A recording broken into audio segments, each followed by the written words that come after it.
Hi, everybody. Analisa Six here with the Lady of Leisure and the Sober Curator to bring you the February 2025 horoscope for the zodiac sign of Aries for sun and rising placements. Hi, Aries. Welcome to February. I know that everybody's probably going to notice that there is no January forecast or horoscope, and a lot of that is because I've got something in my hair. Um, the month of January was just super crazy here. I live in Los Angeles. There was fires at the beginning of the month. I was out of town the last 2 weeks of December and didn't get back until basically New Year's Eve, and it just didn't happen. I had multiple guests come stay with me, multiple crazy things going on in the month of January. So I didn't get to the horoscopes, but 2025 is a crazy year. It's especially a crazy year for you, Aries. And the reason for that is because we've got a lot of major shifts celestially happening in the sign of Aries. Saturn's going to move into Aries. Neptune's going to move into Aries. Venus is going to be in Aries for quite a while and station retrograde in Aries. The retrograde doesn't start until next month, though, so I'm not going to talk too much about that. But you're in for a lot of energy and a lot of big changes. I mean, Saturn, Neptune, in Aries in your either rising area or sun area is just it's going to bring a lot. It's going to bring a lot into your life that um you know is definitely going to solidify kind of a course that you're on that starts this year. But Neptune will be here for the next 15 years. Saturn's going to be here for the next 2.5, 3 years. So, you're in kind of for a long haul, and this Venus entering Aries in February is going to be a big part of kind of the kickoff for that. And we've had Chiron in Aries for a while, and Chiron's already been kind of doing some magic on you searching for yourself and who am I? What do I want? What do I build in the future, all of that kind of stuff. There's definitely some identity crises that Aries dominant people have been going through, and you're about to go through another big, huge overhaul on who you are in the world. So, yeah, this is a big year for you on a personal level. Let's just kind of talk about the month. So, if you're unfamiliar with how I do these horoscopes, I break them down for each sign. It's very general. You can book a one-on-one session with me if you want a more specialized reading catering to you. I do them for the sober curator, so there's usually a little bit of a nod to people in recovery during these. I'm sober, not over 9 years now, and so anytime I kind of reference sobriety or recovery in the horoscopes, that's why, because we publish these on the sober curator as well. Okay, so February 2025, it starts out in the fixed sign of Aquarius, and Aquarius is the fixed air sign of the zodiac. And where Aquarius hits in the Aries horoscope is where it traditionally rules, the 11th house. The 11th house is the house that rules community, friendship, any groups that we're a part of. It's group centered. So it's more about kind of how we're identifying with people in the outside world and multiple people, not just partners or family members or loved ones. It's the collective essentially. And so when the sun is passing through this area of a horoscope chart, it does amplify your social energy, your community oriented energy. Be a really positive energy for networking, activism, getting involved in community things. Mercury is also passing through this area and started it at the end of January. And Mercury is going to be here for the first half of the month before it moves into Pisces. And then we also have Pluto in this area of the horoscope and the planetoid series. And so basically, big themes for you over the first half of February are being, more involved in community or friendship circles, feeling more socially inclined. It's definitely a more extroverted energy for you in that way. If you feel very passionate about the things that you care about in your community, whether it's politics or social justice issues or nonprofit work, any of that kind of stuff is very emphasized for you in February. So expect a very social month. The other energies that we have going into February for you are Venus finishing up her stint in Pisces. She is entering your sign of Aries starting on the 4th. So Venus has been passing through your 12th house, which is the house that represents our connection to our spirituality, more of our soul-centered energy, dreams. It's also where we kind of get more psychic downloads, that kind of stuff. It's more private. It's where secrets live and our kind of desires and more of this kind of internal way. And she's moving out of that area and entering your first house. And, that's the house that you traditionally rule, Aries. It's the house that rules our connection to our identity and our personal relationship to self. So, when I was starting out this video, I was talking about how Venus is going to be here for a very long time this year. She enters your first house on the 4th, and then she stations retrograde on March 2nd at 10 degrees Aries. She'll move back into Pisces into the 12th house at the end of March, and then she's going to station direct at 24 degrees Pisces and then move into Aries again on May 1st. And then she's not going to leave your first house until June 7th of 2025. So this is a long stint with Venus passing between the 12th house and the first house. And Venus in the first house, especially in the sign of Aries, I always interpret this as an opportunity for you to get really in touch with your relationship to yourself as an individual, away from relationships, away from other people. This is all about you. This is about who you are in a very, sorry, hold on a second.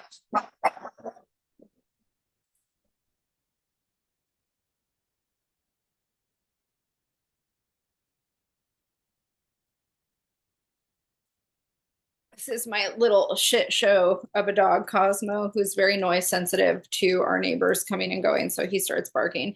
But yeah, so Venus in the first house, or Venus passing through Aries, is very much about building a strong relationship to yourself, self-love, kind of focusing more on what you want, who are you, identity things that come up in relationship dynamics. Venus is the planet of relationship. And when she's in the first house, it's very much about our relationship to ourselves and who we are and what we want and whether or not we're in alignment with what we want. It's an opportunity to work on self-acceptance, self-love. One of the issues that can come up during Venus in Aries and then a Venus retrograde are conflicts in relationship dynamics. And so Venus is, the planet that traditionally rules Libra, which is the opposite of Aries. It's all about wanting to have balance and equality and harmony in relationships. And in Aries, it's more about how do we advocate for ourselves in relationships? How do we continue to be an individual in our relationships? How do we have secure attachments and not fall into codependent tendencies? How do we have healthy, secure conversations around autonomy and independence in relationships? And how do we continue to pour into our own cup and individuate in a relationship, even if we're trying to, gain balance and harmony and fairness at the same time? So those are big themes for you as Venus is passing through this area, and Venus going back into the 12th house. Some of the things that you might have been processing while Venus was passing through this area in January will come up for you again. So for the month of January 2025, we had Venus exalted in Pisces passing through that 12th house. It's a very psychic energy. It's a very spiritual energy, creative energy. It's really positive. And then, she moves into this Aries placement that's more about your willpower, your autonomy, your independence. But then she moves back into this 12th house area where maybe you're re-examining these things that are under the surface, where you're kind of more like, who am I? What do I want? What is my soul calling to me? All of that kind of stuff is a really big theme for you. Now, Mars is also doing a lot in February. So Mars has been retrograde in Cancer, station retrograde in Leo, and then moved back into Cancer in January. So station retrograde in December, moved back into Cancer in January. And for the whole month of February, we have Mars still in the sign of Cancer. It's retrograde up until the 25th, and then it stations direct. And so the area that this has been hitting for you is the area that has to do with your home and family. So, when Mars is passing through this area, we could experience a move or some kind of transition when it comes to our living situation. We could experience some upheaval around our living situation. We could also experience conflict with family members. There's some kind of tension to this area when Mars is passing through, and it's not easy. It's usually like there's some conflict or some change happening here. Now, with Mars stationing direct here, whatever we've been working through over the past couple of months, hopefully we'll start to gain momentum and move more in the direction that we're trying to go. But it's interesting because it's like Mars is your ruler, stations direct, but then, within a few more days after that, we have Venus stationing retrograde in your sign. So we're not totally out of the clear. At the beginning of the month, Jupiter is also stationing direct on the 4th at 11 degrees Gemini. And this has been in your area of communication. And so Jupiter in the third house in Gemini is really trying to help us grow beyond where we see things. It's trying to expand our analytical process, how we're viewing information, ideas. We might have more things coming into our awareness around previous thought processes or ways that we communicated before. It's really pushing you to grow beyond where you've been when it comes to how you communicate, seeing more angles, all sides, that kind of thing. Let's talk about the moons that we have. So on February 6th, we're going to have our full moon. I'm sorry, not 6th, February 12th.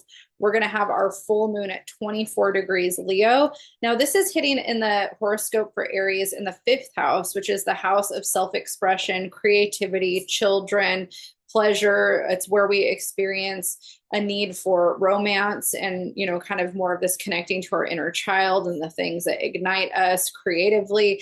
And so full moon's a great time for setting intentions around things we want to manifest, also a great time for releasing and letting go of things. So with this Venus in Aries and then this full moon in Leo, it's a really positive time to ask yourself what makes you happy? Where do you pull joy from? What kind of inspires you to be creative? You know, it's fire energy. It's that Page of Wands, Queen of Wands, Knight of Wands, King of Wands, like what really drives you and gets you going. So there's an opportunity for you early in the month to really be reflecting on those things and finding yourself in new ways. It's really supported for you to start some kind of creative project that really gets you in touch with yourself.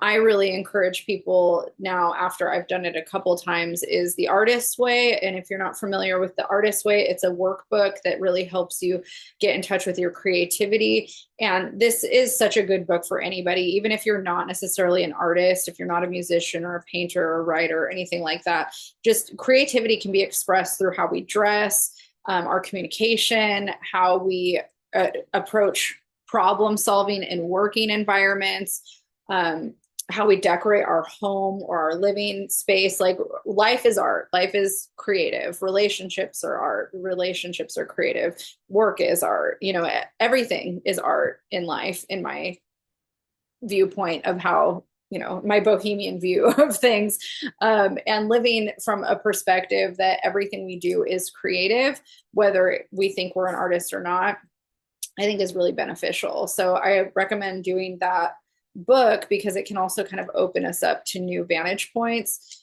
in life that maybe we were not aware would come out of us. When I first did the Artist's Way, it opened me up to painting, which I never had an interest in doing.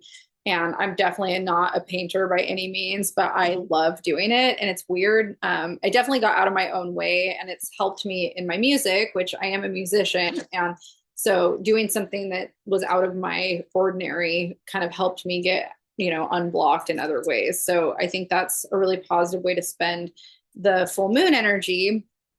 After the full moon, the next kind of shift that we're going to have outside of some of the energy I already talked about is on the 15th, Mercury is going to leave Aquarius and enter Pisces and enter that 12th house area of the chart for you. Now, this is really, really positive for leaning into spiritual practices like dream work, transcendental meditation, any kind of thing that gets you aligned with kind of what you feel like your soul purpose is. This is all really positive ways to lean into the Mercury and Pisces energy. Now, Mercury and Pisces can also cause us to really want to escape reality in unhealthy ways. So if you are somebody that's prone to substance abuse or alcoholism, you might feel more inclined to do that during this time. And it's really encouraged for you to look into spiritual practices that align you more with, you know, an inner peace or an inner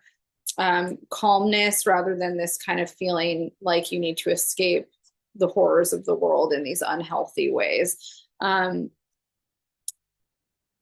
Mercury is going to be here for the rest of the month. And then on the 18th, we have the sun entering Pisces and entering your 12th house too. You know, there's so many positive ways to connect to yourself spiritually. It can be through meditation. It can be through some kind of yoga practice. You could connect through tarot or astrology the way I like to.